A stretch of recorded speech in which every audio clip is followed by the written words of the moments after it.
Fala, filhotes, vocês estão vivos? No vídeo de agora nós vamos falar um pouquinho sobre Friedrich Nietzsche, a sua perspectiva da ciência, a sua filosofia da ciência. Mas antes de falarmos da ciência, vamos falar um pouquinho sobre esse filósofo alemão do século XIX, considerado um dos voluntaristas, ou seja, um dos filósofos que dizem que o que move o ser humano é muito mais do que a sua razão, a sua racionalidade, ou muito mais do que um animal racional, um animal também movido por sua vontade. São as nossas pulsões que nos movem, inclusive isso depois vai inspirar o Freud, né, com as pulsões do Eros e Thanatos, ou seja, o que move o ser humano é o seu desejo sexual e também um instinto, uma pulsão de morte, destruição de si mesmo e dos outros.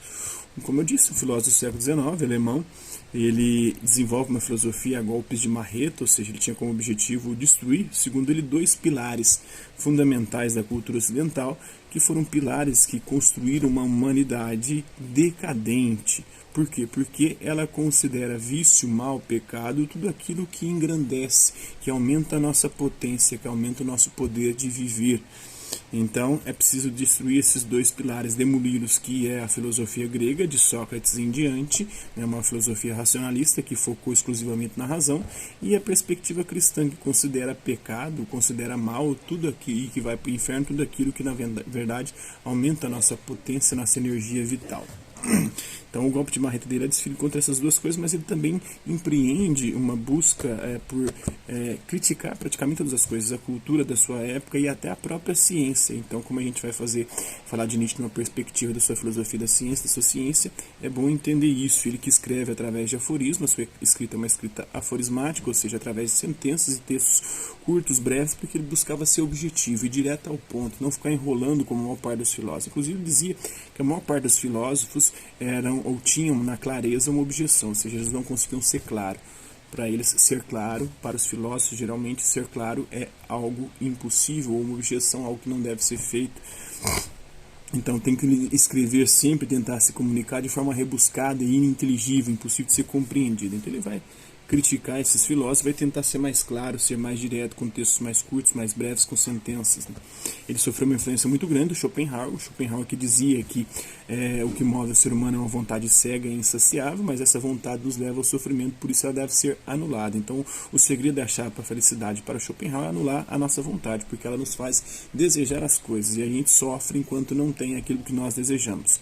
E depois que a gente tem aquilo que nós desejamos, nós sofremos também porque ficamos entediados e a vontade não é saciada, e aí a gente passa a desejar outras coisas. E aí, em vez de anular a vontade, nós temos que afirmar a nossa vontade, porque o que move o ser humano é uma vontade de poder, uma vontade de potência, não só uma vontade de poder político, porque também há isso no ser humano, isso aumenta a nossa energia vital, mas também reafirmar a vida com todos os prazeres que ela proporciona.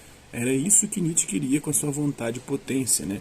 Que é um conjunto de pulsões competitivas de afirmação da vida que aumentam a nossa energia vital. Então tudo aquilo que é considerado pecado pelo cristianismo, como um vício pela filosofia grega de Sócrates em diante, para ele tudo isso não é pecado, não é vício, pelo contrário, tudo isso é virtude. Aí que ele vai tentar fazer uma transvaloração de todos os valores. Aquilo que era considerado vício pelos antigos e cristãos, agora para ele é virtude. Por quê? Porque é virtude. Porque a virtude é aquilo que é a disposição para a prática do bem e aquilo que é as ações que nos elevam, que elevam a nossa grandeza e a nossa energia vital. Então, ele vai falar do Apolíneo e do Dionisíaco. Durante de Sócrates em diante, frisou-se e ressaltou-se exclusivamente o lado apolíneo, que é o lado racional, ordenado e organizado do homem. Ele vai tentar resgatar o Dionisíaco, que era dos pré-socráticos, ou da filosofia anterior a Sócrates, que é a dimensão das paixões, que é a dimensão do desejo, que é a dimensão do que é considerado vício, né? Mas daquilo que aumenta a nossa energia vital, que o Dionísio é o deus do vinho, das orgias e da embriaguez, né? Então, é do caos que nascem as ideias brilhantes, é de Dionísio, né? É do confronto entre Dionísio e Apolo. Então, o homem tem que viver essas duas dimensões para ele não se tornar um ser decadente, um ser amputado. Mas na sua genealogia da moral, ele vai dizer que a moral é uma construção histórica, cultural, social, geográfica. Então, não existe uma moral absoluta como queria o cristianismo, como queria a ética também, a moral dos gregos de Sócrates em diante, uma ética absolutista, universalista. Para ele, toda a ética, toda a moral, ela é relativa ao tempo, relativa ao lugar, relativa à cultura, relativa à sociedade. Então, não existe uma ética absoluta. E aí muitos vão chamá-lo de niilista, porque ele nega todos os valores da cultura ocidental, mas na verdade ele não está negando esses valores segundo o próprio. Ele está fazendo com que as pessoas busquem conquistar a si mesmas e reafirmar-se diante da vida, porque não existe uma vida além dessa. Isso aí é a moral dos escravos cristãos, que construiu essa perspectiva. Por quê? Porque o escravo não pode gozar nessa vida. Aí então ele inventa uma outra vida onde ele vai poder gozar, e quem goza aqui na outra vida vai se lascar indo para o inferno. Então ele vai dizer que ele não é um niilista, apesar de que ele é um profeta da morte de Deus. Ele vai dizer que Deus morreu, quem o matou fomos nós, e quem matou e matamos foi a ideia de Deus. Por que matamos a ideia de Deus? Porque construímos uma sociedade racionalista, onde as explicações não são mais empreendidas pela fé. A explicação já não mais vem da fé, mas da razão. E isso mata Deus. Essa cultura vai acabar matando Deus. Ele anunciou a morte de Deus, apesar de que no século XX as religiões voltam a surgir com força total. Acreditava-se que a religião faria nos perder o encanto do mundo, como dizia o Weber. Então é nessa perspectiva da ciência que a gente vai falar agora do Nietzsche, né? Vamos falar dele, da sua perspectiva da ciência. Né? Tudo o que necessitamos, que somente agora nos pode ser dado graças ao nível atual de cada ciência, é uma química das representações de sentimentos morais, religiosos e estéticos, assim como de todas as emoções que experimentamos nas grandes e pequenas relações da cultura e da sociedade. E mesmo na solidão, e se essa química levasse à conclusão de que também nesse domínio as cores mais magníficas são obtidas de matérias vis e mesmo desprezadas? Haveria muita gente disposta a prosseguir com essas pesquisas? Então Nietzsche, na sua obra Humano, Demasiado Humano, então ele queria mostrar aqui nessa obra principalmente que nós somos humanos e demasiado humano, e mesmo quando a gente tenta falar de Deus, elaborar teologia, tudo isso é metafísica, tudo isso é humano, demasiado humano, é imanente, não transcendente. O conceito de ciência varia muito durante a obra do Nietzsche, e ele é um crítico da ciência. Vamos nos concentrar aqui na sua fase dita científica, especificamente em Humano, Demasiado Humano, na sua outra obra, né, a Aurora também, a Aurora de um Novo Homem, do Superman, do Ubermensch, né, do super-humano ou do sobre-humano, daquele humano que não está subjugado pela moral decadente, né, e H é ciência. O que aqui encontramos é uma ciência crítica determinada a por fim todos os valores metafísicos. Ele quer acabar com a metafísica, essa perspectiva de uma vida além do mundo físico, de uma existência além, ou de coisas essenciais, tudo é efêmero para ele, né? Que tanto nos limita. A gente procura este caminho, depois da superação de uma crise, o seu afastamento do Wagner. O Wagner que começa a compor obras mais de cunho religioso, e ele se afasta dele, também se afasta do Schopenhauer, da perspectiva pessimista do Schopenhauer, e aí ele vai adotar uma filosofia mais otimista, que busca reafirmar a vida e não negá-la como queria Schopenhauer, negando os nossos desejos, as nossas vontades. E profundos problemas de saúde também. Qual passa a ser então o seu objetivo? Ora, se o filósofo do martelo, da marreta, quer trilhar seu próprio caminho, então primeiro ele precisa retirar a poeira das tralhas psicológicas e analisar o que presta e o que deve ser jogado fora na ciência e em toda a cultura, né? Nessa fase da filosofia de Nietzsche, que a ciência ganha o seu valor e a sua utilidade. Ela se torna então este impulso, uma força que traz ao espírito livre a possibilidade de iniciar um longo e doloroso processo de desprendimento dessas forças decadentes. Ela é de grande importância porque pode opor-se firmemente à metafísica, essa perspectiva, né, de um mundo além desse, de uma realidade além dessa, ou de uma realidade essencial que não muda, que perene e eterna da ontologia, questionando seus valores antes inquestionáveis, seus dogmas, suas verdades inquestionáveis. Né? É triste, mas por enquanto todos os sentimentos superiores, né, que nos elevam e aumentam a nossa energia vital têm de ser suspeitos para o homem científico. De tal modo, ele era um filólogo, né, ele estudava como que as palavras, a linguagem, ela foi adotando e construindo perspectivas de mundo ao longo da história, de tal modo eles se acham mesclados com a ilusão e o contrassenso. Está na Aurora, né? Aqui começa o empreendimento nietzschiano, o impulso ao conhecimento é visto por Nietzsche como um processo importante dos espíritos livres. Como filosofar à sombra de teólogos, padres e metafísicos? É possível outro modo de entender o nosso lugar na sociedade, a origem desses sentimentos morais? Ora, torna-se necessária aqui uma química das representações e dos sentimentos morais. Para opor-se à lógica estabelecida pelos dogmáticos, aqueles que acreditam em verdades perenes, imutáveis, eternas e inquestionáveis, é necessário encontrar uma ciência que busque pela raiz dos problemas. A ciência tem que ir, a própria filosofia ela é radical. Por quê? Porque vai à raiz desses problemas, não fica na sua superficialidade e nem criando explicações mirabolantes e metafísicas para as coisas. Nietzsche nos faz ver que tudo que foi escrito até agora sobre o homem continha um ranço moral. aí entra a moral, né? A moral decadente, a moral de rebanho, a moral de quem não pensa por si mesmo, mas pensa pelos outros, ou quem pensa como um escravo, porque, né, não pode gozar nesse mundo, inventa um outro para poder justificar o sofrimento, o padecimento e a sua própria covardia de não viver essa vida da forma digna, da forma dionisíaca, né, buscando o gozo, o excesso e o caos, que dá origem a ideias brilhantes, segundo ele. Né? Um ranço moral indistinguível do suposto conhecimento que era exposto. Padres, teólogos, filósofos, eles escreveram procurando conhecer o homem ou pregando como o homem deveria ser. Então, o que a ciência fazia até então, a filosofia? Em vez de descrever como o homem é e o que pode aumentar a potência dele, né, escreviam como o homem deveria ser, uma perspectiva ética e moral decadente, porque negava tudo aquilo que aumenta a nossa energia vital e tudo aquilo que nega a nossa própria natureza, a nossa própria essência, a nossa própria característica intrínseca, né?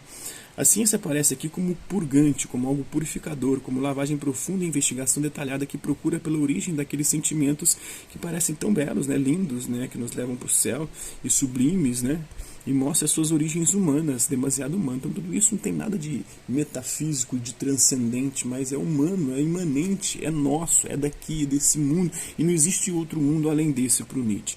Mas ao mesmo tempo uma ciência que permita ver o que há de belo no mundo. E a beleza está justamente nisso, nessas nossas paixões, nos nossos vícios, nas nossas pulsões, sem necessidade de apelar para uma outra existência ou para outra vida, para algo além dessa realidade. Cabe à ciência dissipar erros e ilusões da razão, onde ela está contaminada de moralina, de uma moralidade decadente, né? Certas perspectivas às quais ela aferrou-se e não quer se soltar, tais como a alma, a separação mente e corpo, o pecado original. Uma ciência trágica que dissolve os limites impostos pela própria ciência, pelo próprio conhecimento. Também uma ciência que enfrente os dogmas científicos, uma ciência que questiona a própria ciência. Ela tem o papel de esclarecer onde a razão tornou-se tacanha, fechada, limitada em uma palavra teológica, né? Porque é a teologia que trabalha com dogmas, a ciência não. A ciência crítica, ela precisa rever constantemente as suas próprias descobertas. Não obstante, seja qual for o resultado dos prós e dos contras no presente estado de uma determinada ciência, o ressurgimento da observação moral se tornou necessário.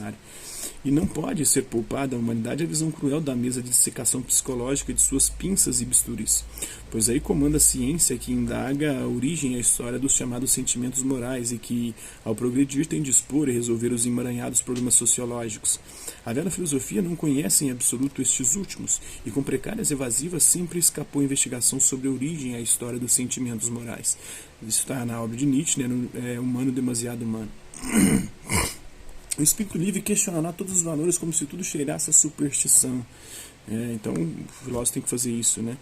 Porque tudo às vezes pode se tornar superstição com o tempo, né? Mesmo que no primeiro momento pareça científico ou ao menos fruto do seu momento histórico. A consciência científica é um dos caminhos que Nietzsche encontra de questionar a própria razão, o próprio conhecimento. Há aqui um divórcio explícito, né? A ciência, o Kant tentou fazer isso, né? Uma crítica da própria razão, uma razão questionando a própria razão, e ele vai questionar também a própria racionalidade, a própria ciência aqui. Porque enquanto a religião procurará dar as respostas que satisfaçam, a ciência procurará questionar e inquietar. Então a ciência ela tem um outro objetivo, não é dar a resposta que vai nos satisfazer e vir de encontro aos nossos preconceitos, mas questionar, inquietar e criticar o tempo todo sempre. O espírito vivo precisa disso para desembaraçar-se das teias da moral. Somente neste campo eminente onde o ceticismo é levado a sério, onde as experimentações são possíveis, onde todas as autoridades podem ser questionadas, é que ainda é possível a superação e o crescimento, a superação do próprio homem, aí o Ubermensch, né? O homem além do homem, que busca o crescimento e aumento da sua energia vital, vivenciando aquilo que era considerado imoral, aquilo que era considerado pecado ou vício. O desmancha prazeres, o rouba brisa, como diz o Aldino Vilão, né, da ciência. A filosofia se divorciou da ciência ao indagar com qual conhecimento da vida e do mundo o homem vive mais feliz. Isso aconteceu nas escolas socráticas. Tomando o ponto de vista da felicidade, possui uma ligadura nas veias da investigação científica, o que se faz até hoje. Infelizmente é isso que está acontecendo, né, desde Sócrates em diante. Põe uma ligadura nas veias, né, e mata a ciência. Não é uma questão de felicidade melhor, não é uma busca por uma felicidade passiva, pacífica, submetida, tolhida, como queria o Schopenhauer, né, uma felicidade que vem da anulação da vontade. Então, talvez a ciência necessite de uma grande quantidade de dor, de desespero, de suspeito, talvez para elevar e propiciar outro tipo de felicidade. Sim, porque este suposto conhecimento com fundamentações suprassensíveis, ou seja, com fundamentação para além do mundo sensível, que nós podemos perceber que os nossos sentidos transcendente, metafísico, foi construído para nos consolar, adestrar, aquietar, para nos tornar dóceis, obedientes. Ele paira sobre uma série de erros que permitem ao homem sobreviver no caos do mundo. A razão foi engolida pela lógica teológica e assim permaneceu, aceitou ao longo da história. E até hoje ainda acontece isso, né? Ou seja, a ciência é uma poderosa ferramenta para destituir também a psicologia dos seus erros reconfortantes, das suas verdades bondosas, né? Submissas, obedientes. É nesse sentido que Nietzsche buscará a ciência como um dos caminhos para tornar-se quem se é. Ousar conquistar a si mesmo. O espírito livre quer retornar a si mesmo sem a mediação dos dogmas e metafísicos, né, os dogmas das verdades inquestionáveis e a metafísica, as explicações que apelam para coisas além desse mundo, que lhe foram inculcadas na cabeça. Ele está cheio de bagagem da qual não necessita. Não queremos mais discutir o sexo dos anjos. Foda-se se eles têm sexo ou não. Na verdade, eles nem existem. O que existe é essa realidade aqui, e nós temos sexo. E nós temos que satisfazer os nossos desejos, apetites e vontades sexuais. E a ciência é este poderoso martelo com o qual se quebram os erros da razão. Depois o Foucault vai nessa mesma linha aqui para criticar, porque a ciência passa a querer ter o controle até sobre a nossa vida sexual, dizendo que é saudável não fazer dentro de uma relação sexual. O espírito científico congela e esvazia os erros da razão. Substituto da religião, queremos dizer algo de bom sobre uma filosofia quando a apresentamos como substituto da religião para o povo. De fato, na economia espiritual são necessários ocasionalmente círculos de ideias intermediários, de modo que a passagem da religião para a concepção científica é um salto violento e perigoso, algo a ser desaconselhado, né? Então a filosofia e a ciência deveria ser isso, não o substituto da religião. Uma passagem da concepção científica, essa passagem da religião para a concepção científica é um salto sempre violento e perigoso. Por quê? Porque todas as forças, né, metafísicas, teológicas, dogmáticas vão vir sobre nós se fizermos ou ousarmos fazer essa passagem. Nietzsche, na sua obra Humano, Demasiado Humano. Ciência e teologia seguem caminhos opostos. O que quer o questionador espírito científico que nos traz Nietzsche? Apenas uma coisa, tornar leve, mas também mais forte, pairar destemido sobre os homens supersticiosos, sobre os costumes, as leis e as avaliações dogmáticas. A ciência nos conduz ao novo, ela é instrumento primoroso para quebrar os ídolos. Os ídolos são essas imagens falsas, criadas para fazer com que a gente acredite que são divindades, que são poderes sobrenaturais, mas na verdade não passam de barro, que pode ser demolido, né? É preciso então, dirá Nietzsche, apropriar-se da ciência com fins de autoafirmação. Ela tem uma função propedêutica, né, de preparar, ou seja, é ela quem dá início. Não surpreende então figurá-la como o primeiro conceito de nossa série. Espírito livre, porque esta forma de pensar invariavelmente lançará o espírito livre na crise. O que mais poderíamos desejar? Estamos cansados das respostas apaziguadoras, porque apenas desta maneira ela poderá sair dessa crise fortalecida, né, limpo do fanatismo e das crenças metafísicas ingênuas. A ciência exercita a capacidade de não saber, o valor de praticar com rigor por algum tempo. Uma ciência rigorosa não está propriamente em seus resultados, pois ele sempre será uma gota ínfima, né, ante o mar de coisas dignas de saber. A ciência, o nosso conhecimento, é uma gota num oceano de coisas que nós ignoramos, né, mas que precisamos também buscar conhecer. Mas isso produz um aumento de energia, da capacidade, energia vital, capacidade dedutiva, de tenacidade, aprende-se a alcançar um fim de modo pertinente. Nesse sentido é valioso, em vista de tudo que se fará depois ter sido o homem de ciência, tá? Também não humano demasiado humano de Nietzsche. Ou seja, a ciência esclarecerá através de um processo lento e gradual, tornando assim mais definidos os caminhos, permitindo escolher melhor. O máximo que ela pode nos dar são ficções úteis, condições de crescimento da vontade e potência. A ciência amadurece os espíritos livres e se converte em paixão do conhecimento, capaz de desdobrar o autoconhecimento em uma prática de constante autoformação. Dessa forma, podemos caminhar mais livres pela existência.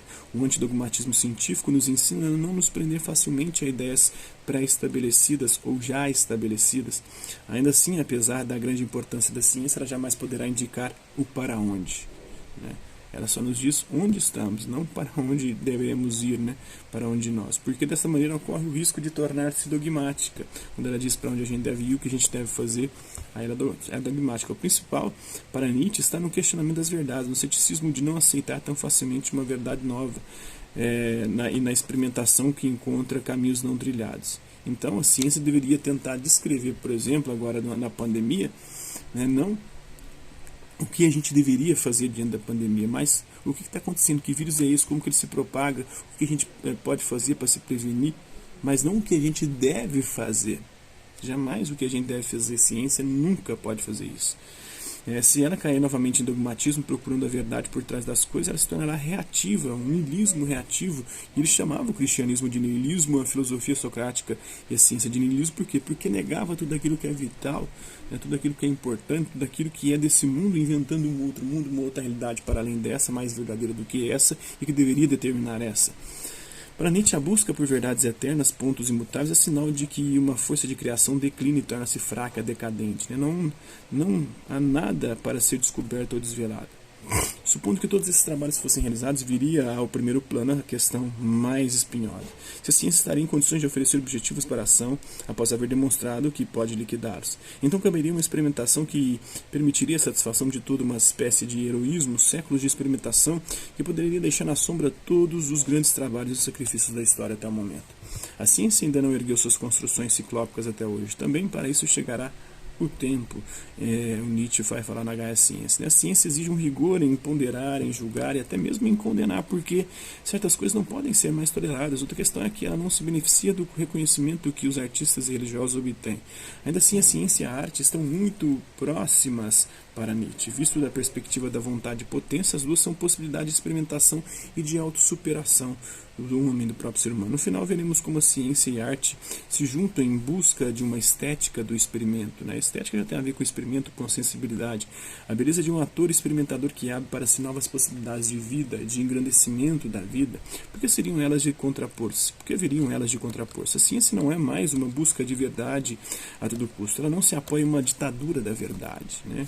Uma existência ético-estética é a única possibilidade que restou ao espírito livre, que vive experimentando e gozando a vida através da arte, né, e do conhecimento. E é isso que deve nortear o nosso comportamento. Quem a ele se habitua talvez não consiga viver senão nesse ar claro, transparente, vigoroso e bastante elétrico, nesse ar viril.